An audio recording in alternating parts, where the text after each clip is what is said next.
moving along to our sixth battle of the day. As we can see, it's the High Def Delinquents, and it's the Serperior starter.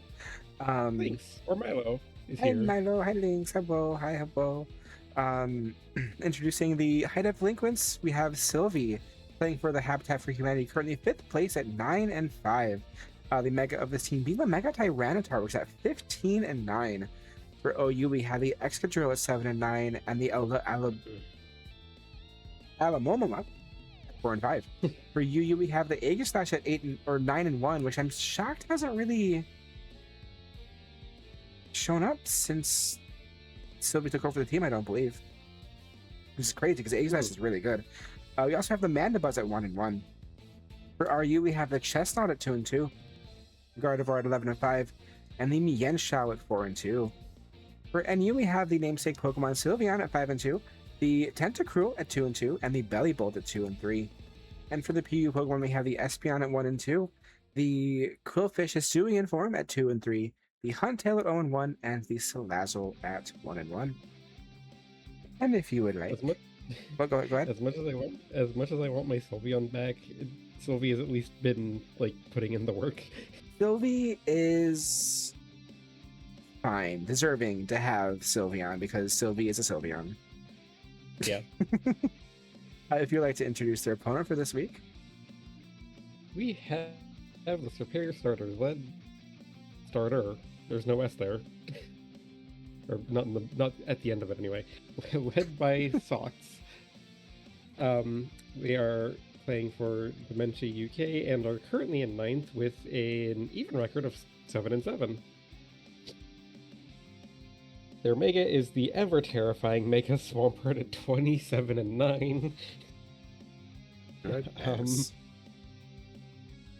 Then for OU, we've got Great Tusk at 5-4 and Tyranitar at 11-8. For UU, we've got Scolipede at 0-5 and Blastoise at nothing. Has Sox brought Blastoise?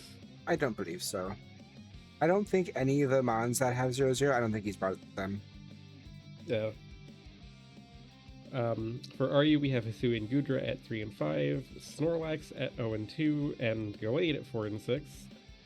Then for NU, we have Flygon at 0-2, Dragalge at nothing again, and Charizard at 1-1.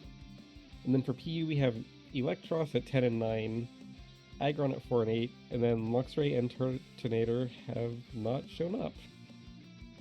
Correct. That heckin' Swampert chat. How ironic is it? Swampert.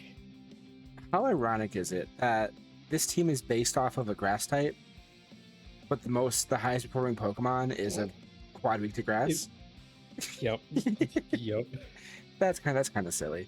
Anyway, we're gonna move along. Introduce the starting lineups of these two teams. Chat, I'm struggling. We have the High Def Delinquents with the Excadrill, the Sylveon, the Mienshao, which is hidden behind the shell of the Chestnut. We have the Espeon and the Mandibuzz. For the Serperior starter, we have the Mega Swampert, the Electros, the Great Tusk, Scolipede, Aggron, and Snorlax coming back. We haven't seen Snorlax in a while, so it's good to see Snorlax coming back. Question.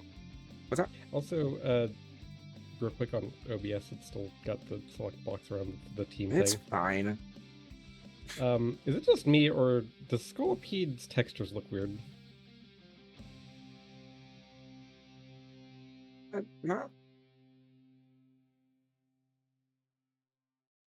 a little pixely with the shading, but it's I don't know, I think it looks fine. Also, that's not a Mega Swampert. That's just a threat. It's just a threat. All right, let's get along and start the sixth battle of the week. The High Def Delinquent's going to lead with... All right. The Mandibuzz with the U-turn being hit immediately and switching out into the Mienshao, the Ino Type with a Super Sound Slam from the Snorlax, doing a lot of damage. With a close combat, though, getting the crit. I think that crit was necessary, taking down the Snorlax. The Aggron comes in. However, the close combat's going to hit again and take down the Aggron. Scolipede comes in. The switch into the Mandibuzz with the Toxic Spikes mixed up by the Scolipede. A different strategy we've seen from the Scolipede. Switch into the Electros, though, with the Whirlwind switching out into the Great Tusk. The Photosynthesis is going to activate, boosting its attack. Close combat is going to hit, doing some not a lot of damage actually. Not as much as I thought it would. With the Defog clearing the Toxic Spikes, the switch into the Electros again with the U-turn hitting from the Mandibuzz, switching into welcome back Big Man. The Woodhammer is going to hit, doing a lot of damage, but not enough to take down the Electros. With a Drain Punch, not doing too much. The Drain Punch coming back to the Electros, though, is going to be able to take it down. I have Delinquents doing some really good so far. Swampert comes in, Mega Evolution comes through. The Ice Punch is not going to take down the Chestnut, but the Woodhammer is going to create and take down the Swampert, but the recoil from the Woodhammer is going to take down the Chestnut. Creating Espeon.